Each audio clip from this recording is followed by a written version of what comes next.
gusto para mí estar con ustedes en la segunda parte de la clase que tuvimos hace unas semanas sobre la relación de la OTAN con Rusia y las explicaciones que hay en los casos de Georgia, Ucrania, Venezuela, Nicaragua, todo lo que está pasando y también enfocándonos un poco en dos regiones que tienen sus diferencias, pero también hay paralelismos. Es decir, hablando del continente americano, de la relación que tiene Norteamérica con Centroamérica y Sudamérica, y también la relación de Eurasia, la importancia estratégica que tiene esta región para el orden mundial, para el equilibrio y el balance de fuerzas. Y pues, si en la clase pasada logramos avanzar muchísimo y valoro enormemente las preguntas que hicieron, porque fueron prudentes, tenía mucho que ver con los temas que íbamos abordando, tratando. Lo cierto es que hay hechos en desarrollo que afectan la dinámica de los contenidos que hemos visto en clase y yo podría puntualizar que es hasta un excelente momento para tener una clase como esta por todo lo que está pasando, no solamente en Ucrania, sino lo que está pasando en Georgia, lo que significa eso para Asia, el papel que tiene Rusia en estas regiones con las capacidades mermadas que tiene para dar asistencia económica, militar, de inteligencia, además poniendo en contexto lo que sucede en Siria, la evolución de la situación en Venezuela que sigue en desarrollo. Entonces todo eso pues lo tenemos que, que contextualizar muy bien para entender qué es lo que está pasando en materia de política internacional, sus implicaciones. Y esta clase creo que, más allá de que lógicamente en parte se habla sobre el continente americano, algunos países más importantes, más resaltados en materia de opinión pública. Y también hablamos de Eurasia, pero pues hay los conductores y los que relacionan una región con la otra. Entonces creo que esta clase, a diferencia de otras, como la clase que tuvimos sobre Osetia del Sur y la clase que tuvimos sobre Abkhazia, es algo que los estudiantes van a percibir como más cerca de ellos, de su cotidianidad, de lo que ven diariamente, tanto en los medios de comunicación como en sus redes de amigos, interpersonales, etcétera. Entonces, comenzando con la introducción de la primera clase, el primer punto relevante que tenemos que resaltar es la formación del gabinete de la segunda administración luego de la victoria que este tuvo en los recientes comicios.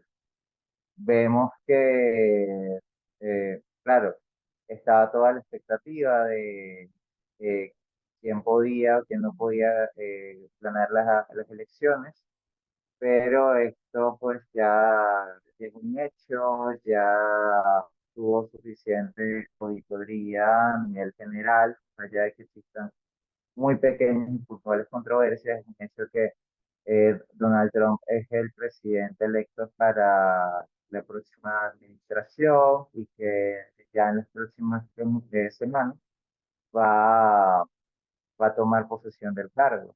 Todo esto tiene implicaciones muy importantes para la política exterior que se tome para Venezuela, para Nicaragua, para Cuba, para el resto de los países de América Latina, que vemos que no tienen las mismas condiciones que tuvieron primero en la principios del milenio, cuando casi toda la región, sobre todo los actores más importantes, estaban más alineados hacia la izquierda, sobre todo a esa izquierda prófuga y que cuestionaba con más firmeza la primacía, podríamos decir así, estadounidense. Vemos que tampoco son los tiempos del Grupo de Lima, donde la región había tomado un giro más marcado hacia la derecha. Son tiempos pues muy diferentes.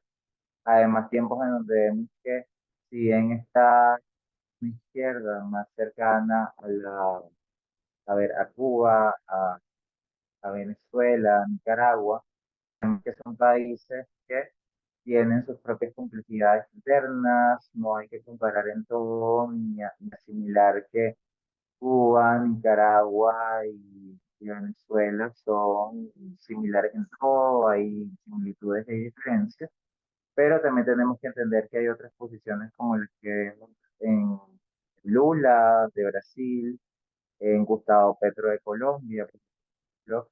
Tenemos que además tomar en contexto la posición de Boric en Chile, que no satisface a los sectores más tradicionales de la izquierda regional.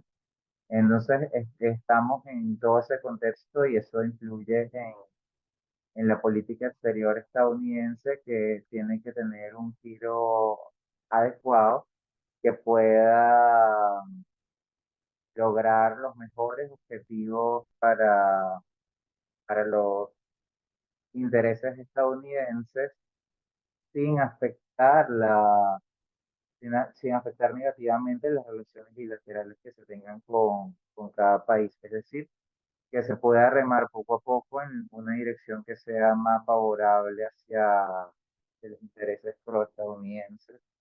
Todo eso pues lo tenemos que tener en cuenta. La elección de Marco Rubio como secretario de Estado, así como el equipo que estaría a cargo de tales funciones con Marco Rubio, llama muchísimo la atención. ¿Por qué digo esto? Bueno, primero, por las posturas que Marco Rubio ha tenido hacia Cuba, hacia Venezuela, hacia Nicaragua también, y hacia lo que representa Gustavo Petro en Colombia. Por otra parte, tenemos que tomar en cuenta también que está, está también en entredicho y en análisis el papel que puede tener algunos de los funcionarios que han sido escogidos por el nuevo gabinete anunciado de Trump. En este orden de ideas tenemos que hablar de uno de los ex embajadores de Estados Unidos en México, que de hecho hizo su tesis, alguna de sus tesis académicas sobre Venezuela, incluso vivió en Venezuela, viajó en Venezuela, conoce Venezuela. Entonces estamos hablando de un equipo que está experimentado con lo que sucede en la región, y algunos esperan que eso se pueda producir en un compromiso de, de la administración Trump con lo que sucede en Venezuela y lo que sucede en el resto de la región en relación a, al impacto que son las políticas internas y también las externas tienen en el resto de América Latina. Por otro lado, es muy interesante señalar y no ignorar que el lobby petrolero tiene un gran peso en los lobbies de los partidos, tanto republicanos como demócratas, y este lobby es mucho más fuerte en el Partido Republicano. ¿Y por qué digo esto? ¿Por qué señalo esto de cara a los hechos que estamos presenciando en las últimas semanas? Puesto que vemos que estamos hablando de la segunda administración Trump. Ya hubo una primera administración Trump.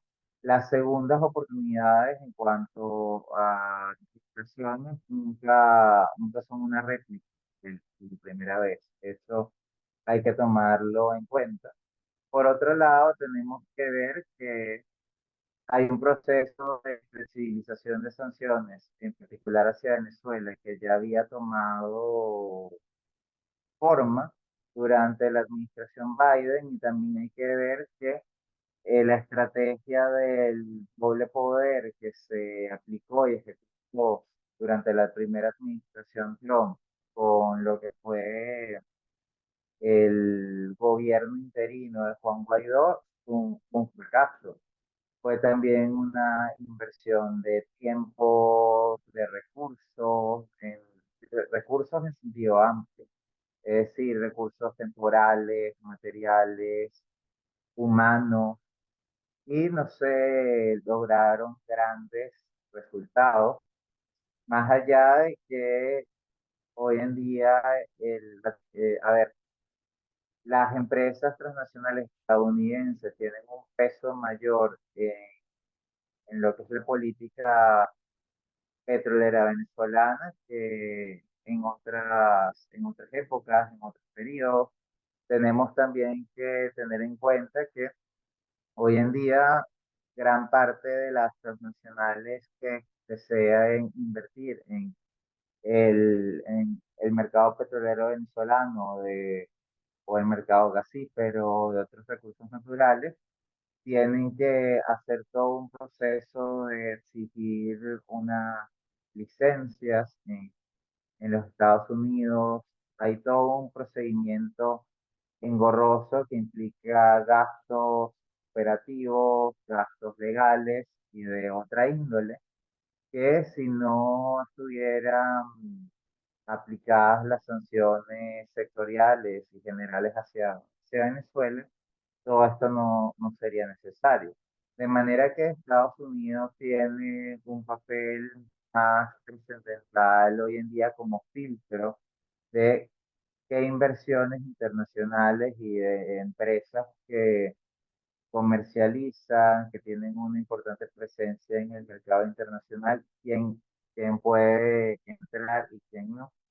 Sabemos que hay actores que esto no les importa demasiado porque no, no le temen en gran medida las sanciones estadounidenses, pero gran parte de las nacionales norteamericanas, europeas y unas cuantas de las transnacionales asiáticas sí le dan un gran peso a ello porque estar vinculado con un país sancionado sin la debida autorización, sin la obtención de las debidas licencias, los debidos permisos para ello, tiene implicaciones a nivel reputacional, a nivel de imagen y también a nivel de operatividad a la hora de querer expandir negocios en mercados occidentales. Entonces, dicho esto, los inversionistas ponen en balanza todas estas variables, todos estos detalles, todos estos aspectos para tomar las decisiones que mejor los puedan favorecer. Por otro lado, tenemos que tomar en cuenta que la administración Trump va a durar varios años, la administración Trump, las licencias que se le han dado a empresas transnacionales como Chevron han tenido una duración específica y de ahí se toma la decisión, ¿se renuevan o no se renuevan? Por los momentos se han renovado, aunque con ciertos matices. ¿Por qué? Estos matices existen porque no se han visto los resultados esperados por todas las controversias que se han visto en materia de derechos políticos a lo largo del año 2024, por ejemplo. Entonces, la flexibilización de sanciones, si bien se mantuvo, no en la plena extensión que tuvo en un inicio. Ahora bien, pasando a Eurasia, tenemos que ver también todo lo que implican las sanciones contra Georgia y las controversiales elecciones presidenciales en ese país. De esto vamos a hablar un poco el día de hoy, sobre todo con los tópicos que siguen en las láminas siguientes. Pero acá tenemos que contextualizar muy bien lo que acaba de pasar en Siria hace unos días. Vemos que Rusia, además Rusia en su relación con Turquía y de todos los actores que de alguna forma tenían presencia en Siria, en una crisis bélica, sociopolítica que se había prolongado durante ya mucho tiempo.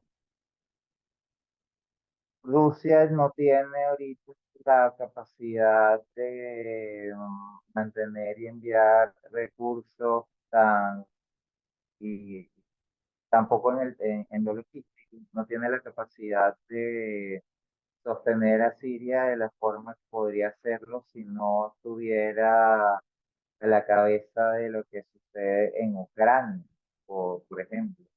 Un conflicto que, si bien tiene antecedentes, no solo en 2013, 2014, sino puede irnos hasta los años 90.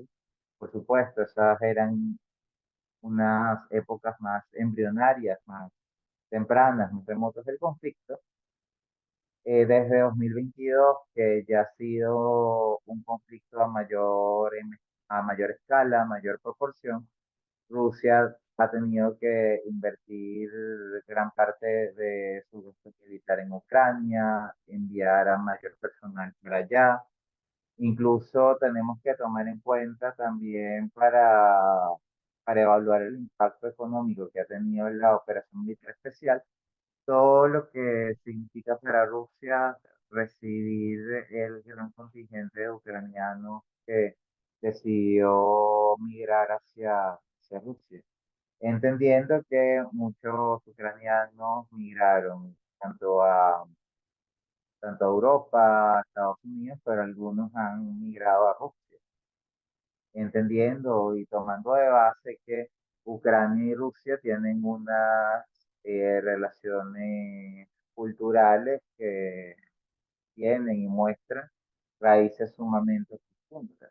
Y una importante proporción de la población ucraniana, o bien la ruso, por sus antepasados o por interés de trabajar en algún momento en Rusia, o en alguna empresa rusa que tuviera presencia en Ucrania, aprendieron ruso en la escuela, en la universidad. Todo eso lo tenemos que tomar muy en cuenta, ponerlo en relieve.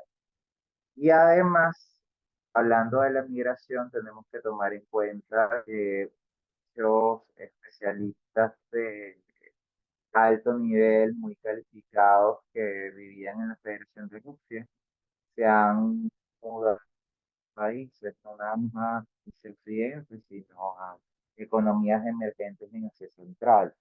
Uzbekistán, por ejemplo, ha sido un país que, si bien muchos miran y pasan de largo, lo cierto es que ha tenido un crecimiento económico interesante y algunos profesionales altamente calificados de Rusia han encontrado en Uzbekistán un espacio para desarrollarse en forma laboral, encontrar mejores oportunidades que las que tenían en Rusia. Además que toda esta situación y toda esta contingencia de sanciones económicas, de aislamiento en materia de vuelos, de entrada y salida de mercancías, ha afectado también el flujo natural tienen o tenían muchos profesionales de ciertas áreas que, debido a sus condiciones y sus características, necesitaban viajar más a menudo, estar en contacto con equipos multilaterales. Todo esto se ha visto dificultado. Y acá pues tenemos que entender que mientras Moscú y San Petersburgo eran las puertas de entrada naturales a Rusia y a buena parte de sus ciudades energéticas relevantes como Kazán. Ya eso no es así porque muchas personas y especialistas que vienen de Occidente o incluso de China a veces tienen que tomar escalas en Turquía, por ejemplo, para acceder a Rusia. Entonces las sanciones han limitado el acceso al país, incluso han tenido un impacto sobre el turismo ruso. Vemos también que en las últimas 2 semanas el rublo ruso mostró una devaluación muy profunda que no se había visto desde marzo de 2022, si bien no llegó a tales extremos. El rublo ruso ya ha pasado la frontera de los 100 rublos por dólar durante varios días, si bien hace unos 3 5 días se registró en varias oportunidades que el tipo de cambio bajó bajo los 100 rublos. Estuvo alrededor de 95, 97 rublos por dólar en algunos momentos. Todo esto es un indicador que genera malestar en la población rusa porque tienen que poseer más rublos para adquirir productos importados. Todo esto también tiene una enorme importancia en lo que tiene que ver con la balanza de pagos, la balanza de importaciones, exportaciones, puede tener implicaciones positivas si se maneja bien, claro, pero buena parte de las implicaciones son negativas. Y para la población común, digamos, los ciudadanos de clase media, el simple hecho de necesitar más rublos para planificar un viaje, para planificar estudios de cuarto nivel en el extranjero, es una noticia que se percibe como negativa, más allá de los sentimientos nacionalistas, patrióticos, etcétera. Vemos además que no solamente la relación de Georgia con Estados Unidos ha mostrado un deterioro cuando lo vemos en un estadio más amplio, es decir, cuando lo vemos en dirección vertical, hacia lo que está más arriba. Vemos también implicaciones en las relaciones Georgia-Rusia, Georgia-Ucrania, Georgia-Asia Central. El gobierno georgiano se ha acercado últimamente cada vez más a Rusia, una dirección que no se había visto hasta hace algunos años, cuando Georgia era uno de los países en Eurasia más occidentales, luego de las revoluciones de color que habían tenido lugar en el territorio. Vemos también todo el tema de las controversiales elecciones presidenciales en ese país. Está, sin asumir en ello, la crisis que todavía se mantiene por las regiones separatistas de Asia y Osetia del Sur, la discusión que existe en Georgia de si nos acercamos más a Rusia, Abjasia y Osetia del Sur, volverían a ser parte de nuestro territorio, no volverían a ser parte de nuestro territorio.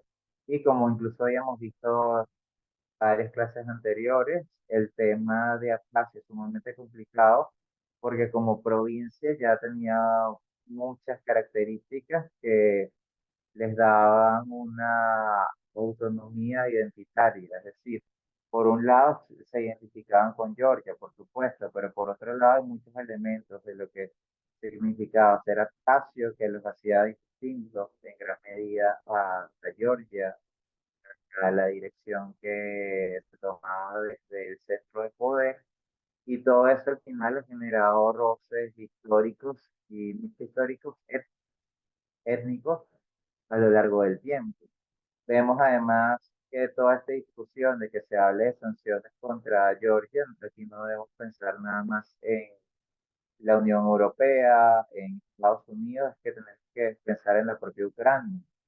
De hecho, son relevantes aquí las declaraciones que ha dado Zelensky en los últimos días en contra del liderazgo georgiano y de la posibilidad de que incluso la propia Ucrania implemente sanciones contra Georgia, más allá de que en su carácter y nivel de país pequeño y sumamente afectado por la guerra y la necesaria reconstrucción para que Ucrania apenas pueda volver a ser lo que era hace unos 5 o 6 años, más allá de que el impacto de que unas sanciones ucranianas puedan tener sobre Georgia, pues está la intención, está la implicación mediática de tales declaraciones, de tales pronunciamientos.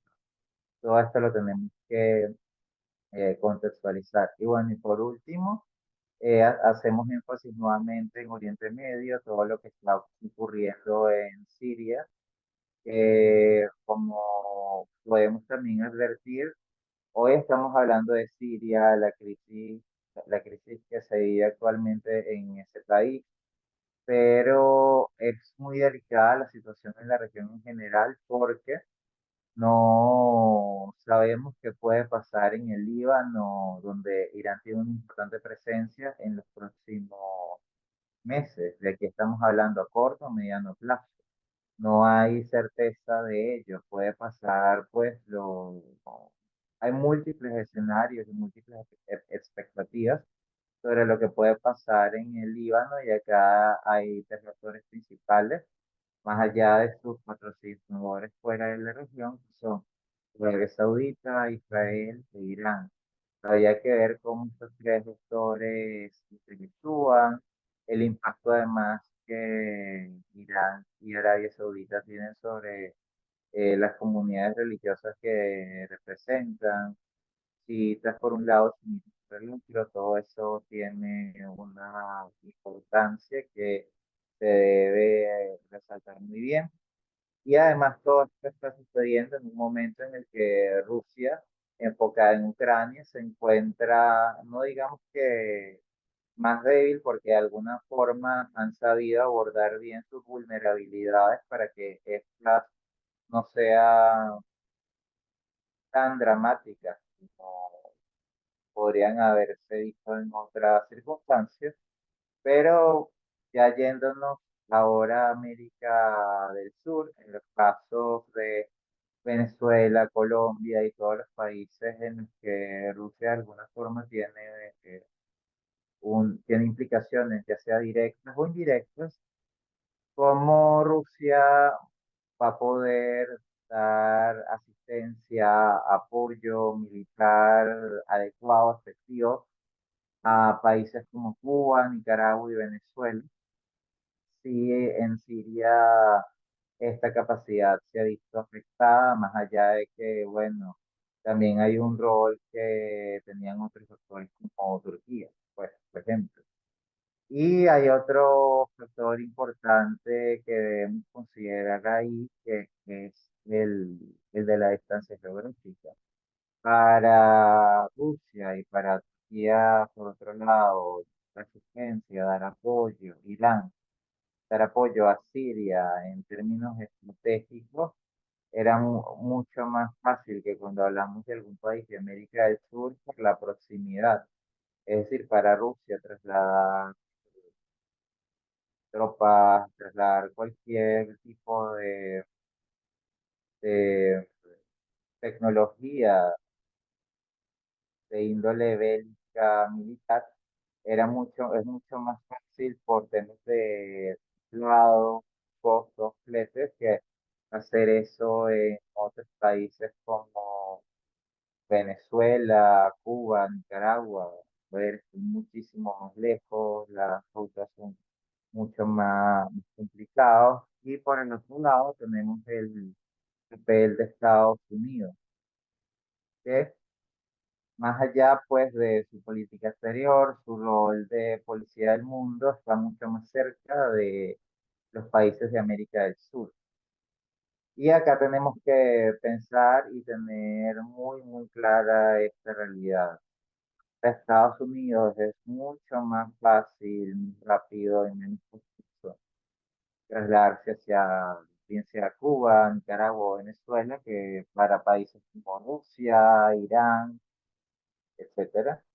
Vemos que, pues, a pesar de ello, Irán ha tenido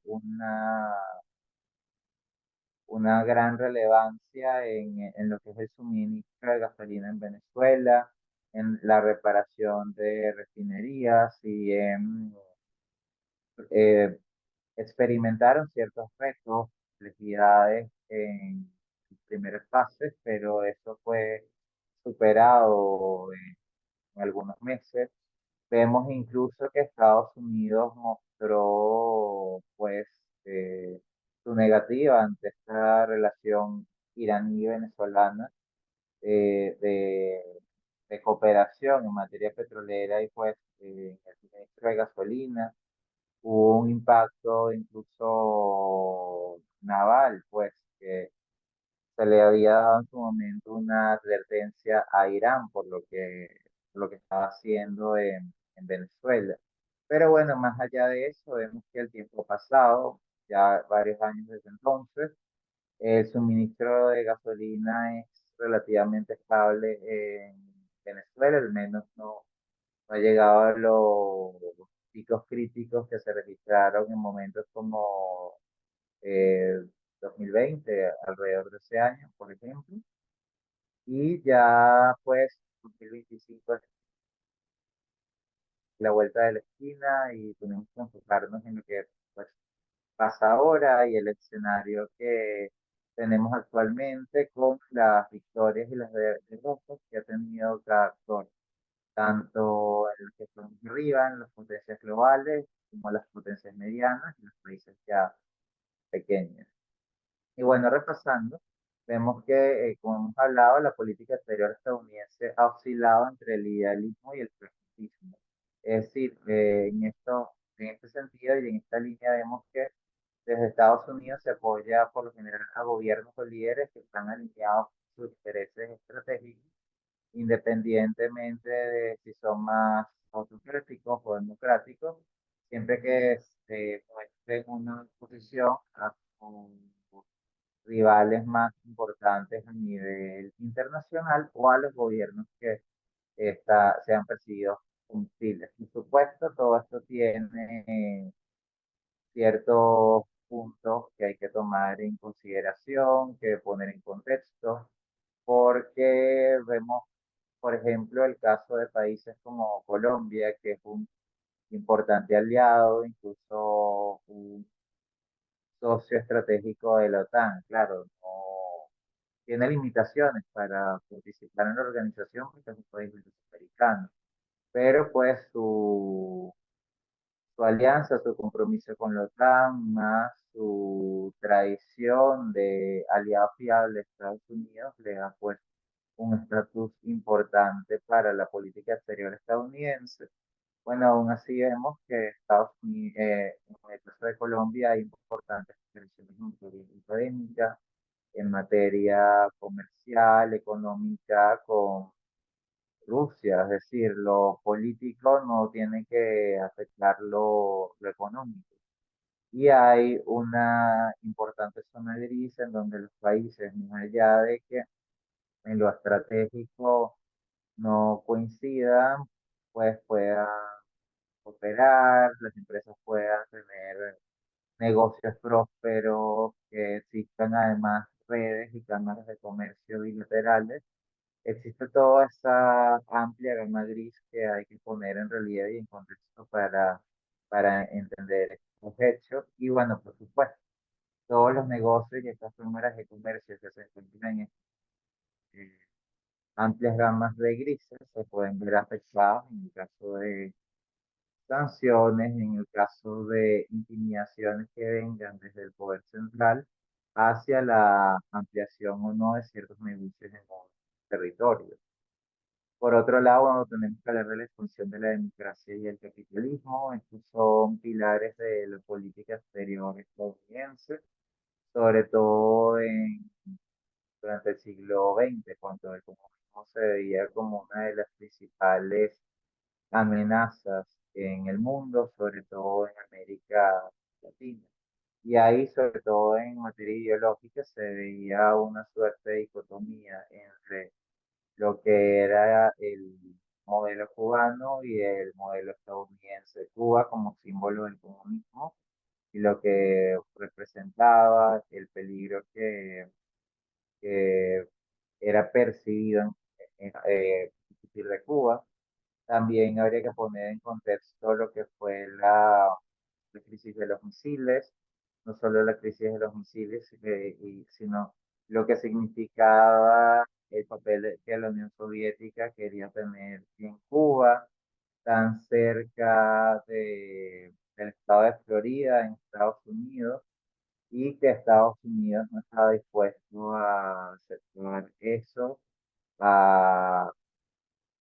tan corta distancia, pues, de su país.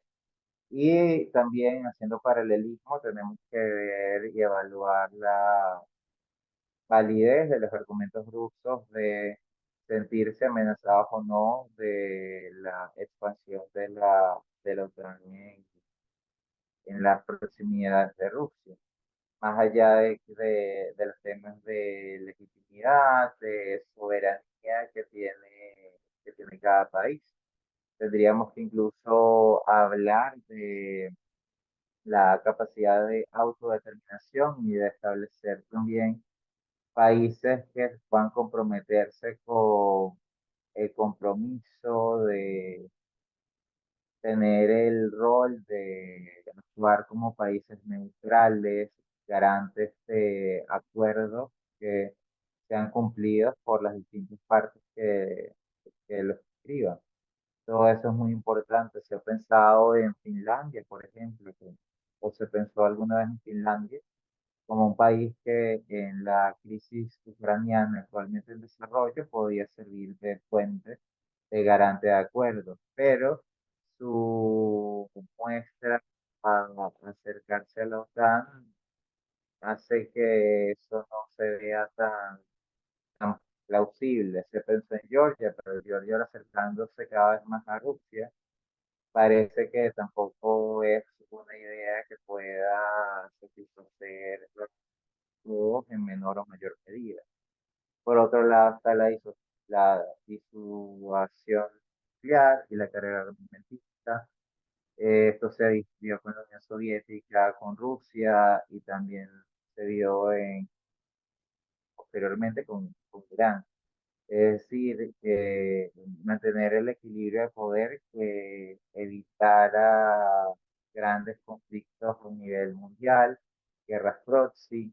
Vemos todo el esfuerzo que se hace desde Estados Unidos para mantener a raya las capacidades nucleares de Irán y reducir sus emisiones en esa dirección. De hecho, este ha sido uno de los frenos más importantes al potencial crecimiento económico de Irán, porque buena parte de las sanciones contra este país que han sido flexibilizadas en algunos momentos de la historia se justifican y se fundamentan en que Irán no ha respetado, no ha seguido al pie de la letra los acuerdos realizados en cuanto a sus pretensiones nucleares. Por supuesto, esto también es algo que tiene que cortar. Es- el tema de las sanciones es sumamente complejo. Si hablamos, yendo ya a América Latina, sobre los casos de Nicaragua, Cuba, Venezuela, pues vemos que hay un importante debate sobre las sanciones sobre Venezuela, Cuba, Nicaragua, por ejemplo, y también se debate si las sanciones serían eliminadas por completo una vez que a ver, caso hipotético, instaurar un nuevo gobierno en alguno de los tres países mencionados anteriormente, pero lo cierto es que no existe certeza de ello porque a la hora de hablar de sanciones hay muchos elementos que se tienen que tomar en cuenta, que se tienen que contextualizar muy, muy bien. Y mientras no eso, no podemos hablar de que están las condiciones para flexibilizar las sanciones. En el caso de Ucrania, por ejemplo, vemos que muchas de las sanciones que se implementaron hace 10 años aproximadamente no han sido levantadas, a pesar de que está Zelensky en el poder, que Zelensky está cerca de los intereses de Europa y Estados Unidos. Es decir, que se instaure un nuevo gobierno no es una garantía del levantamiento de sanciones. Hay muchas más cosas que se deben tomar en cuenta e incluso el mismo tema del levantamiento de sanciones muchas veces es bastante discrecional. Hay sanciones que se levantan y no tienen impacto ni una cobertura mediática. se levantan y ya, y no se dice absolutamente nada a través de los medios de comunicación. Eso hay que señalarlo también, que muchas veces esto es discrecional, depende de un análisis multifactorial que se haga sobre cada sanción, que por supuesto tiene un mecanismo, tiene una justificación y tiene un entramado de relaciones que termina siendo bastante complejo. O sea, cada sanción es distinta a la otra y tiene un mecanismo distinto para desmontarla y reevaluarla. Dicho esto, también hay sanciones que por su propio enfoque, su propia dinámica y su propio alcance terminan siendo irrelevantes con el paso del tiempo, más allá de que no sean levantadas. Y en última instancia también termina siendo un asunto de confianza. Es decir, mientras se instaure un nuevo gobierno, este gobierno de muestras de estabilidad, de muestras de una adecuada gobernanza, buenos niveles de gobernabilidad, ahí se podría hablar de una agenda a largo plazo en la que ya no existan las sanciones, pero en la medida que exista un gran riesgo de que el sistema anterior que justificó las sanciones vuelva a ser instaurado, no tiene mayor sentido, pues. Entonces, estos, en resumen, son todos los aspectos que se toman en cuenta en cuanto a la política exterior de sanciones. Para finalizar esta lámina, en cuanto al unilateralismo y el multilateralismo, pues vemos que dependiendo del contexto, Estados Unidos ha alternado entre un enfoque de política unilateral y multilateral, pero en varios casos hay varias evidencias de que Estados Unidos promueve ciertas formas del multilateralismo. Por ejemplo, en los casos de Europa del Este, Eurasia, Estados Unidos ha recurrido tanto a la OTAN como a acciones propias de la política exterior estadounidense, independientes de la OTAN, para contener lo que se percibe como influencia rusa. Ahí también tenemos hasta que ponernos a analizar que las últimas declaraciones de Trump en los últimos meses, por ejemplo, vemos que Trump ha dicho, ha anunciado que él sería capaz de retirar a Estados Unidos de la OTAN. Y acá pues analicemos y veamos que la OTAN se ha expandido hacia el este tras el colapso de la Unión Soviética. Esto no ha sido de forma arbitraria, sino que ha sido también pues debido a la voluntad de los países que han manifestado su propia y soberana decisión de adherirse al bloque para protegerse de nuevas amenazas, de injerencias por parte de Rusia. Y en este orden de ideas, la OTAN ha tenido cada vez más una mayor relevancia en política internacional y una presencia en temas de seguridad y planificación estratégica más sostenida. Esta expansión, lógicamente, ha sido una de las fuentes de tensión más altas entre Rusia y Occidente. Rusia, por su lado, se siente amenazada por la presencia de la OTAN cerca de sus fronteras y buena parte de la política exterior de Rusia se ha moldeado en torno en el siglo XXI, por supuesto, se ha moldeado en torno a la OTAN, cómo prevenir ciertas acciones por parte de la OTAN, no solo su expansión, sino sus planes de contingencia hacia el avance de los intereses rusos en la región que rodea a la federación. Todo esto pues debe ponerse en relieve.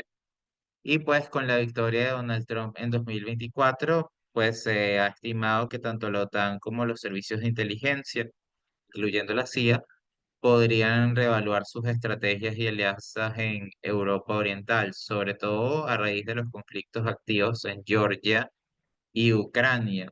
El tema de Georgia es sumamente interesante porque era uno de los países más cercanos a Estados Unidos en esa región tan compleja e incluso más allá de los grandes atrasos que Georgia experimentaba en diversos ámbitos como infraestructura, economía, desarrollo social, pues vemos que Georgia en poco tiempo, sobre todo en las últimas 2 décadas, era uno de los países que mostraba un crecimiento y desarrollo humano más sostenido. Y pues es muy interesante este giro prorruso que se está tomando en este país, que en términos estratégicos es uno de los más importantes para Rusia, dejando un poco de lado el tema de Ucrania. Vemos toda la inversión que Rusia ha hecho en Abjasia, por ejemplo, y no solo en Abjasia, sino en Osetia del Sur. Entonces, tener un gobierno más confiable para los intereses rusos en Georgia representa unas grandes ventajas para el avance de los intereses rusos en la región, también en cuanto a la obtención de minerales, establecimiento de nuevos gasoductos, etcétera. Así pues, vemos que la OTAN podría afrontar un periodo de incertidumbre ante el cambio de liderazgo en Estados Unidos. De hecho, ya no durante la campaña, si bien también mostró posiciones similares, pero ya en la primera administración Trump había expresado desconfianza, podríamos llamarlo así, ante el financiamiento de Estados Unidos con la defensa mutua. Vemos que la OTAN es un bloque, podríamos decirlo así, muy asimétrico. Es decir, hay miembros que tienen una capacidad de financiar al bloque mucho más grande que otros. Hay países que tardan en enviar sus contribuciones a la OTAN. Y en este sentido, Estados Unidos siente que a veces aporta más de lo que recibe. Y vemos, y es una gran posibilidad, que el gobierno estadounidense durante la segunda administración Trump es muy plausible que presione a los aliados europeos para aumentar sus presupuestos de defensa y asumir una mayor responsabilidad en conflictos regionales. De esta forma, además, Estados Unidos se podría blindar un poco en cuanto tendría una intervención mucho menos directa en estos conflictos, no tendría que cargar con un estigma tan grande de ser señalado, mira, detrás de este conflicto estaban los estadounidenses, pasó por culpa de los estadounidenses, sería distinto. Bueno, ya que nos vamos acercando a las 5, voy a revisar el chat para ver si han dejado algunas preguntas, algunos comentarios. Ok, saludos, buenas tardes, saludos de Guatemala, saludos para ti, Alejandro Arevalo, mejores deseos, me encanta que estés disfrutando la clase de hoy. Y ahora le respondo a Max Martínez, leo su pregunta. Buenas tardes, ¿será que la expansión de Rusia y China en América podría beneficiar en algo al continente y debilitaría a Estados Unidos? Bueno, desde mi punto de vista, creo que el mayor beneficio que se puede ver es el de un balance de fuerzas y de inversiones. Podemos tener, y algo que admiro y estudio con bastante entusiasmo, la política exterior de Estado de México, de México durante el siglo XX hacia la Unión Soviética y Estados Unidos. Cómo México articulaba su política exterior y también comercial, para nivelar lo que le ofrecía la Unión Soviética y Estados Unidos y obtener los mejores beneficios para ello. Porque, o sea, tenemos que pensar en nuestros países no solo como países periféricos, dependientes de los grandes centros, sino también en países que ciertamente están en un estado de dependencia, de temprano desarrollo, pero que aspiran a tener mayores niveles de industrialización, calidad de vida, prosperidad, desarrollo en sus distintos ámbitos, etcétera. Y en ese caso, pues en verdad yo constantemente subrayo el papel que México ha tenido y sobre todo, bueno, en el siglo XX y teniendo un vecino como Estados Unidos. Es decir, estoy tan cerca de lo que me ofrezca la Unión Soviética y en cuanto me beneficie, sin que eso genere malestar en mis relaciones con Estados Unidos y a la vez tengo la posibilidad de generar un balance de que Estados Unidos no tenga una capacidad mayor a la deseada de imponerme condiciones, debido a que puedo negociar, decirle, mira, del otro lado tengo a la Unión Soviética. No me presiones más de este punto porque no estoy dispuesto a aceptar tales condiciones que no me favorecen. Sí, también la Unión Soviética me propone cosas interesantes. Otro ejemplo que podemos ver, aunque mucho más cercano y apegado a los principios estadounidenses, el caso de Venezuela en la segunda mitad del siglo XX. Tenemos que entender que el petróleo venezolano que se posicionaba en Europa en gran medida lo lograba era a través de la Unión Soviética y los pocos convenios que se lograron suscribir con esta entidad. Entonces todo esto lo tenemos que tener en relieve y además en un mundo en el que se confabulan distintos intereses y los países al final velan es por ello. Los países tienen una población, unos intereses, unas élites, y debe haber una visión país que sea la que nos guíe hacia una visión país y unos principios que nos guíen hacia dónde debemos orientarnos y hacia dónde deben remar nuestras acciones. Ok, tengo otra pregunta, excelente tema. Lo dice Alexis de la Cruz. ¿Cómo están actualmente las políticas exteriores actualmente con los enfrentamientos de Rusia y su homólogo y los enfrentamientos de Gaza e Israel? Bueno, de eso estábamos hablando al principio, pues, de la clase, de los eventos en desarrollo. Pues mira, lo primero que hay que ver es cómo se va a estabilizar el tema de la crisis en desarrollo que existe en Siria, si es que se estabiliza, porque, bueno, por un lado vemos que en los medios occidentales se hace énfasis en el fin de una dictadura, es el titular que leemos con mayor frecuencia, pero hay una gran incertidumbre sobre el liderazgo posterior. Tenemos que además entender y estudiar muy bien lo que es la cultura política siria, los liderazgos a los cuales están acostumbrados la mayoría de los sirios, el impacto que esto tiene, porque los liderazgos se fundamentan en gran medida en la cultura política de los pueblos, además de los aspectos religiosos, económicos, etcétera, y la región que en sí es muy complicada.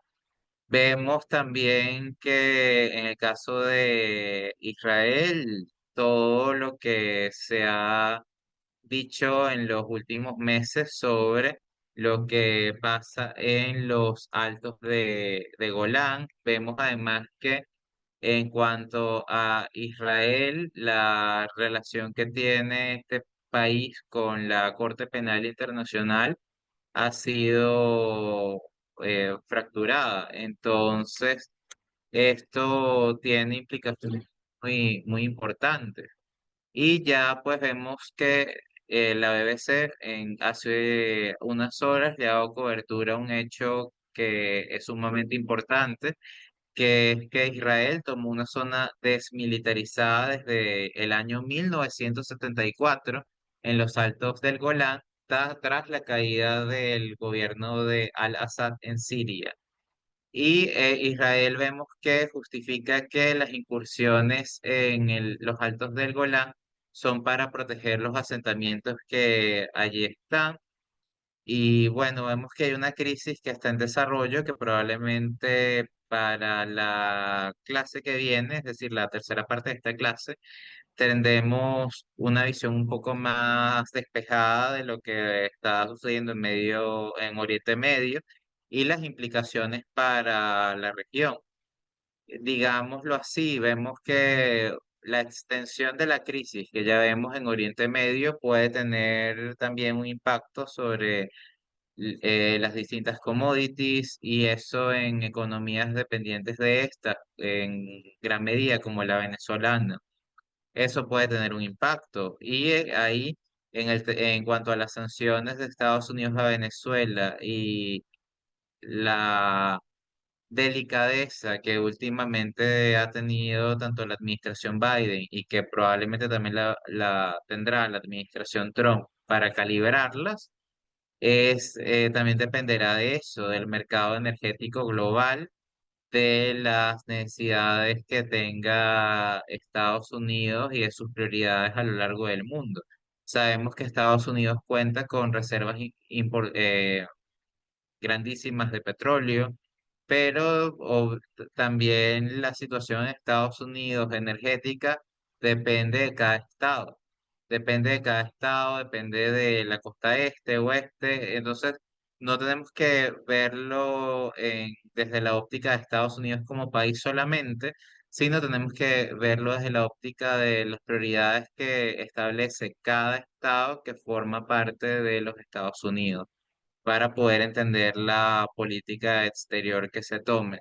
La capacidad petrolera venezolana está mermada en comparación a otras épocas, pero todavía es relevante para lo que puede significar para ciertos estados en Estados Unidos, como Texas, y donde están las refinerías que son capaces y están diseñadas para procesar petróleo del que usualmente se exporta y se extrae desde Venezuela. Todo eso lo tenemos que tomar en cuenta y como se dijo al principio, hay gran incertidumbre de todas formas con lo que va a pasar con una segunda administración Trump más allá del lobby petrolero, pues porque Marco Rubio va a ser el secretario de Estado. Marco Rubio tiene una posición muy marcada en contra de los gobiernos de Venezuela, Cuba y Nicaragua. Y aunque esto al final pueda ser limitado por distintos factores, sigue siendo una variable de peso que debe señalarse. Y bueno, por último, ya para cerrar, que nos hemos pasado de las 5, veo una pregunta de Tomé Martins. Más tarde a todos, tengo una pregunta. ¿Por qué que no existe? Bueno, siendo sincero, o sea, como no domino el portugués, me gustaría, si fuera posible, que el equipo de AIU me hiciera llegar esta pregunta que me dejaron Sí, en Vicente, portugués. justamente, sí, mira, Tomé te pregunta, dice, ¿por qué en el fondo, ok, existe interdependencia y relacionamiento de la OTAN con los Estados Unidos de América colocando a otros estados en conflicto?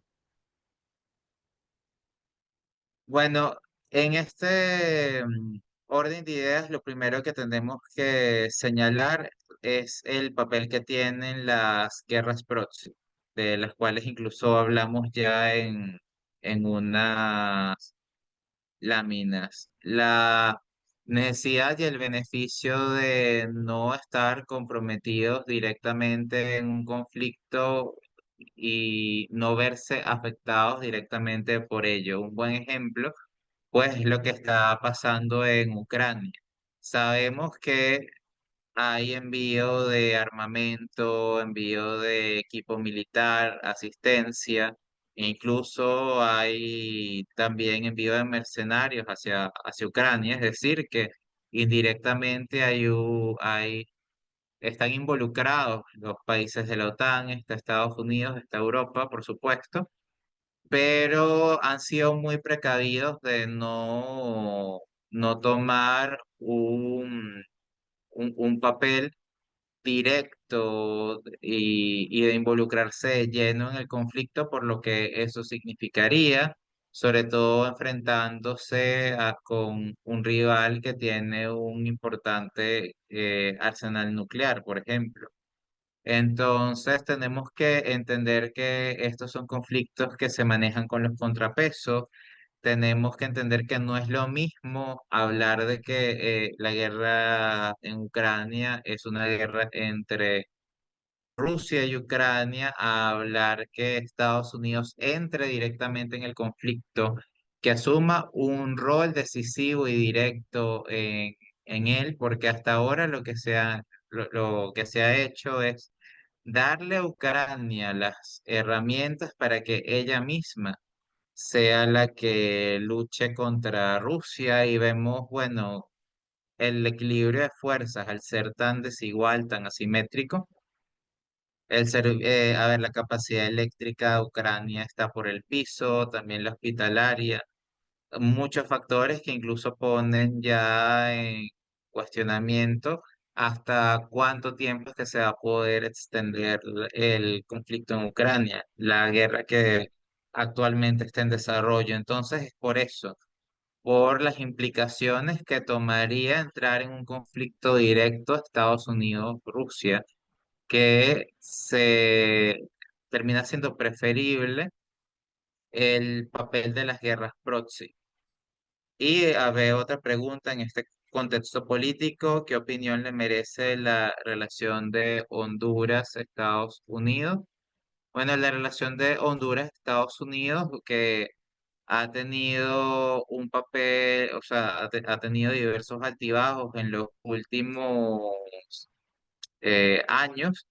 Vemos que pues hay que analizar muy bien diversas cosas que han pasado en los últimos meses. Resaltaría desde mi punto de vista el fin del tratado de extradición entre Estados Unidos y Honduras. Esto fue inesperado por parte de muchas cancillerías en la región.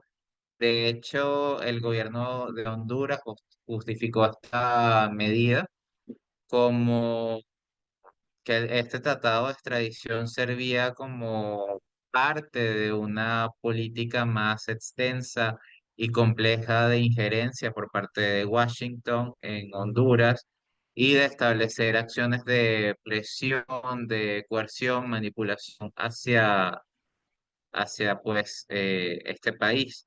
Además, ahí están toda la discusión sobre lo que es el narcotráfico, cómo las acusaciones de narcotráfico son usadas para presionar a países, a grupos de poder.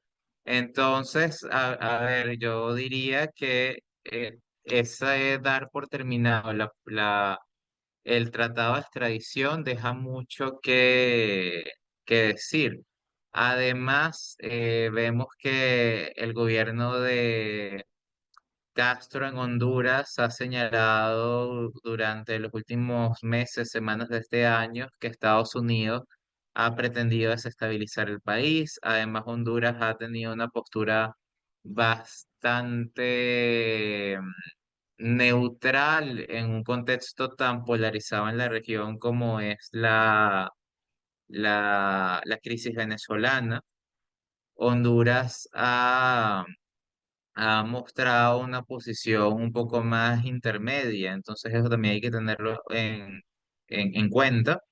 Y por otro lado, vemos que recientemente Honduras ha mostrado oficialmente que se pueda continuar una relación más amistosa con Estados Unidos durante la administración de Donald Trump, a pesar de lo que también hemos visto durante este año 2024: el fin del tratado de extradición, las acusaciones de injerencia, de presión. Entonces vemos que las relaciones ahorita tienen ciertos altibajos, hay roces, y por un lado también vemos que Estados Unidos ha dicho de forma enfática que la política exterior hacia Centroamérica no cambiará. Esto incluye a Honduras. Y pues tenemos que ver eso pues en contexto, y ya digamos para enero, que falta muy poco, tendremos una visión más clara, a ver, de todo lo que estamos viendo en Siria, Ucrania, Georgia y también en Honduras. Porque Honduras ha puesto una fecha clave, que es que Trump asuma su cargo como presidente. Y bueno, y de ahí tenemos también que ver cuáles acciones van y qué políticas concretas va a implementar la administración Trump, y cómo el gobierno de Honduras las va a interpretar y cómo va a reaccionar ante ellas. Entonces, bueno, ya que hemos llegado a las 5:10, o sea, incluso hemos tenido 10 minutos más de clase, hemos cubierto todos los temas de forma adecuada para la evolución de los conflictos. Se ha tenido que hacer ciertos ajustes porque, por ejemplo, la situación en Siria, todo esto explotó hace muy poco tiempo y es sumamente importante para la clase que hemos tenido desde la vez pasada. Entonces, bueno, para la siguiente clase se harán los ajustes necesarios en cuanto veamos la evolución de todos los conflictos que están en desarrollo, y de ahí tomaremos la pauta para seguir los contenidos y dar pie. Entonces, bueno, que tengan una buena tarde. He disfrutado mucho esta oportunidad con ustedes. Ha sido para mí una excelente experiencia y espero verlos nuevamente en los próximos días. Estén atentos a los canales establecidos. Les van a avisar, les van a enviar todos los materiales. Van a tener también el video de esta clase para que la puedan repasar, para que pueda analizar cada enunciado, cada... Veo que alguien levantó la mano, John Arco. Sí, John, adelante.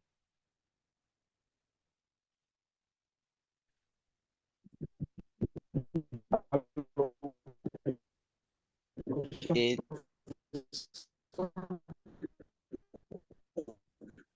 John, se está escuchando de forma entrecortada, no lo podemos entender. Aló, ¿me escucha? Aló, John. Sí, adelante. Ya, profesor.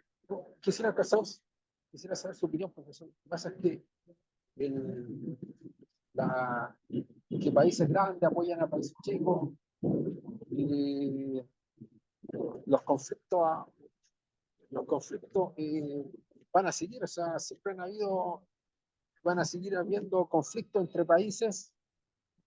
Eh, Nunca se pensó en una primera guerra mundial, nunca se pensó menos en una segunda guerra mundial. El tema es que, eh, por ejemplo, las probabilidades de que haya una tercera guerra mundial existe un, ¿cuánto va a existir en un 1%, en un 0,111%? Pero siempre va a haber esa posibilidad, va a estar esa probabilidad de una tercera guerra mundial.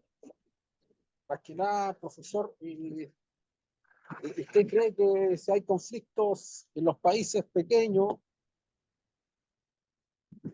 eh, los países más grandes eh, llegarán a apoyar una situación así? ¿Será mucho que, que Mm, haya un conflicto ocasionado por las naciones más pequeñas?